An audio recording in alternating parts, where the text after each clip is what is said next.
The sun was merciless that day, beating down on me like it had a personal vendetta. I stood there staring at the empty ditch that was supposed to be feeding life into my fields. Nothing. Not a drop. My heart was thudding hard enough I could feel it in my throat. This well had never failed me. Not through heat waves, not through droughts. But now it was bone dry and my crops were days from dying. My cattle stood at their troughs, blinking at me like I'd let them down. And maybe I had. Maybe I'd missed something. Or maybe someone was taking what wasn't theirs. I wiped the sweat from my forehead, but it was no use. It just kept coming. Something was wrong, deeply wrong. And if somebody was behind it, they had no idea the kind of storm they were about to bring down on themselves. Because I wasn't about to sit back and let them kill my farm. The signs had started showing up a few weeks earlier. At first, I chalked it up to the heat. Water pressure from the well dropped. Not much, but enough to notice. Then a little more. Before long, my irrigation lines were putting out less than a slow leak. My cattle had to wait for hours just to get a decent drink. And my crops, well, they were shriveling faster than I could figure out why. It was like watching everything I'd worked for get dragged out to sea while I stood there helpless on the shore. I called in Earl, grumpy old Earl, who'd been plumbing longer than I'd been alive. He grumbled the whole time he walked my property, poking at pipes and tapping valves. I followed him, not saying much, just listening to him mutter things under his breath. After an hour, he straightened up, scratched his head, and looked me square in the eye. "No leak," he said. "You got yourself a thief." At first, I laughed. I mean, who steals water? But the longer I stood there thinking about it, the more that laugh stuck in my throat. There was only one person close enough, only one person petty enough. Karen Whitman, my neighbor. She was the kind of person who'd bake you cookies just so she could spy on you while you ate them. The kind of person who smiled with her teeth, but not her eyes. Since she'd moved in, it had been one thing after another. Complaints about the smell, the rooster, the dust, the tractor noise. And now, conveniently, while my land turned to dust, her backyard was looking like a page out of a garden magazine. Green grass, koi pond, fountains that spilled water like she owned a piece of Versailles. All while the rest of us were rationing, I knew where I had to look. Next morning, I was up before the sun. I followed the main water line from my well, step by careful step. Over fences, through brush, crouched low so nobody could see me snooping. And then I found it. A section of pipe that looked wrong. New PVC, half hidden under dirt and mulch. My stomach twisted as I traced it, following it like a trail of breadcrumbs straight to Karen's side of the property. I knelt down and pulled back the rocks. There it was, clear as daylight. She'd tapped into my well, run a line straight to her little oasis. I just stood there for a while staring. I couldn't decide if I wanted to laugh or rip the pipe out of the ground with my bare hands. Who does that? Who looks at their neighbor's water and thinks, yeah, that should be mine? But I didn't do either. Not yet. Because if you're going to teach someone a lesson, you have to do it right. Later that day, I walked over, calm as could be. Karen answered the door with a sweet smile and a tall glass of iced tea. She looked like she didn't have a care in the world, but her eyes, they flickered just for a second when she saw me. "Jake," she sang out like we were old friends. "What brings you by?" I gave her the kind of grin that doesn't reach your eyes. "Just wondering if you've noticed anything funny about the water around here." She blinked fast. "Water?" "Yeah," I said, glancing over her shoulder at the fountain gushing behind her. "Mine's been disappearing. Thought you might have some insight. Seeing as your place looks like a resort, while my farm's about ready to blow away in the wind." She let out a little laugh that was too high and too thin, waved a hand like I was being ridiculous. "Oh, we've just been very careful with conservation." "Conservation, huh?" I said. "Looks like your koi fish are getting spot treatments while my cows are choking on dust." She opened her mouth, but nothing came out for a second. Then she shook her head.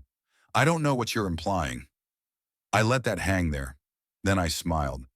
"I guess I'll get the sheriff to help me figure it out." That did it. Her smile cracked, just a little. She fumbled for words, offering up a half-baked excuse about misunderstandings and confusion. I didn't press. Not then. Let her stew in it. Let her wonder how much I knew. That night I shut it down, quiet as a shadow, cut off her illegal pipeline, sealed it tight, and just for good measure, I set up a camera. If she tried anything, I'd have proof. Rock solid, can't argue proof. By morning, the screaming started. I was sitting on my porch sipping coffee when I heard her. Karen out in her yard, losing her mind. Her fountain had gone dry. Her sprinklers were dead. The koi pond was turning into a fish graveyard. I watched her flail around, shouting into her phone, pacing like a caged animal. A plumber showed up not long after. Poor guy probably thought it was a routine call. I watched him follow her around while she pointed and wailed. Then he started shaking his head, talking slow, explaining things she didn't want to hear. I heard her yell from clear across the field. No connection? What do you mean, no connection? It was almost funny. Almost. She stormed over not long after, red-faced and furious. Jake, she shouted as she stomped up my porch steps. We need to talk. I took my time setting my mug down. Morning, Karen. You look flustered. My water's gone, she snapped. Completely gone. My plumber says I don't have a connection to the city line. Huh? I said.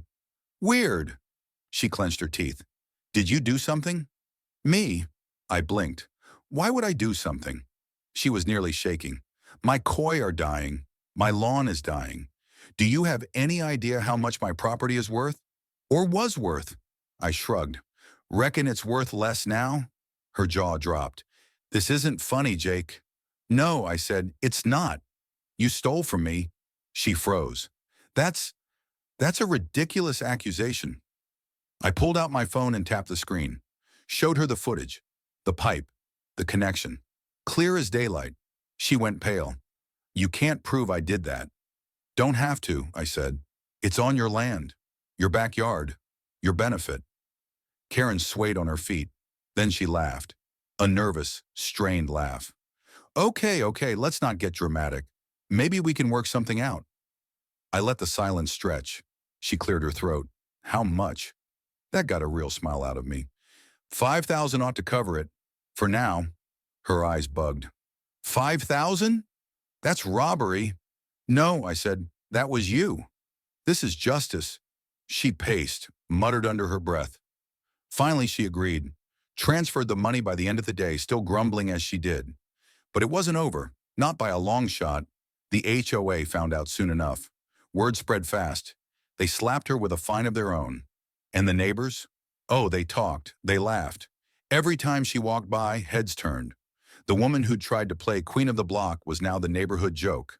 And I was just getting started. The fountain was next. The landscaper she hired stood there, scratching his head while Karen waved her arms, yelling about how there had to be a way to get it running again. But unless she found another well to steal from, that fountain was nothing more than an ugly, dry statue.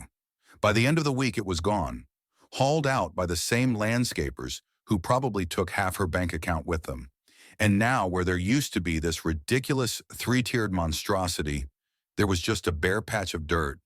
The whole backyard looked abandoned, sad, and it hadn't even been that long. After Karen paid me off and got slammed by the HOA, you'd think that would have been enough. But karma doesn't punch just once. No, it circles back for more. And Karen was about to find that out the hard way. It started slow. Her yard was the first to give up. Without my water feeding her fountains and sprinklers, that lush green paradise she loved showing off, it turned into a crispy, patchy mess. You could see the panic setting in. She tried hauling in water by the gallon, dragging heavy jugs from the trunk of her overpriced SUV to the front yard, then to the back. Every evening I watched her work up a sweat, trying to save the grass, the flowers, the pond. But no matter how many gallons she dumped, it wasn't enough. The summer heat out here doesn't play around. By the time she realized she was fighting a losing battle, her koi pond was already half empty. Her prize fish were flopping around in what looked like a muddy puddle. One morning, I watched from my porch as a guy in a beat-up pickup loaded a few plastic tubs filled with those fish. Word was, She had to pay someone to take them off her hands. Something about animal cruelty charges if she left them there any longer.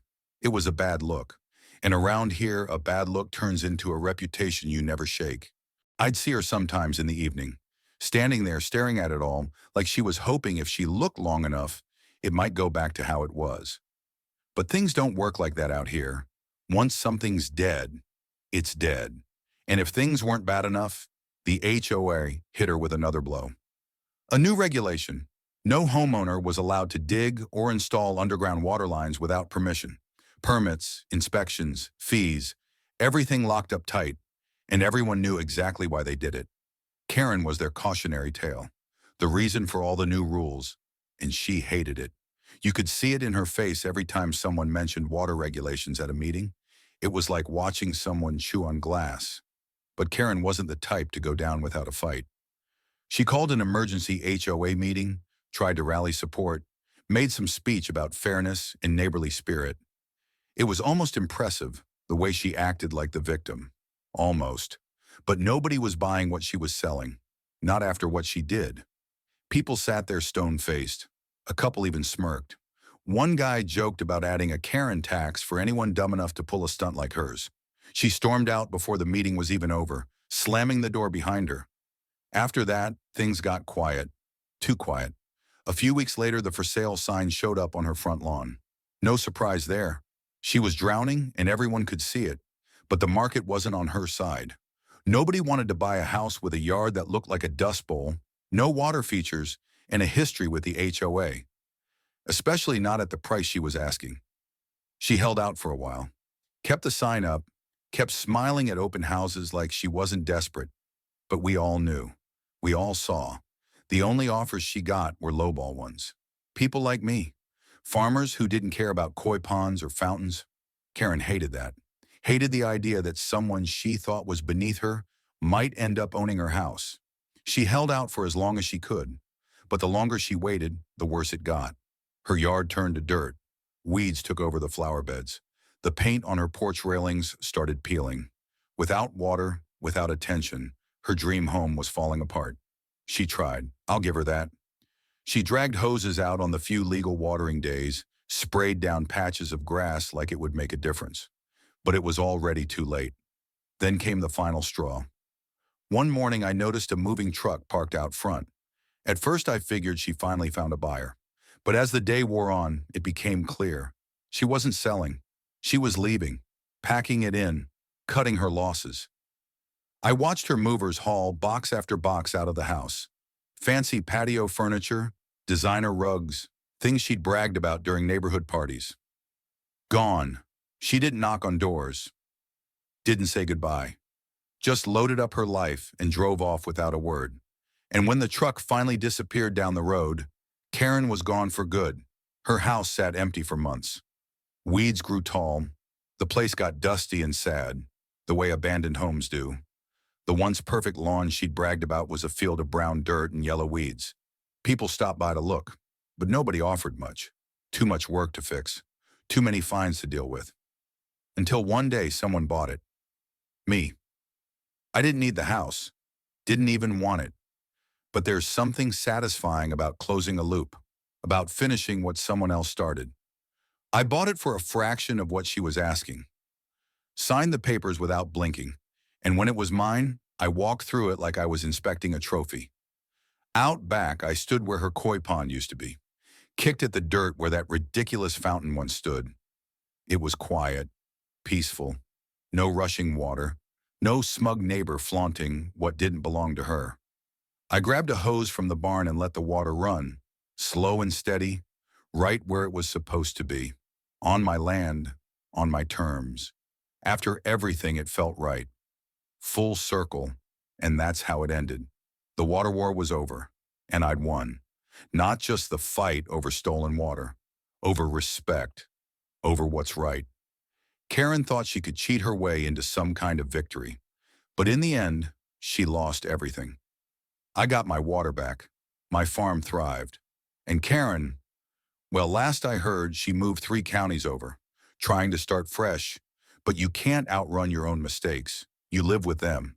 And sometimes, if you're lucky, they water someone else's fields.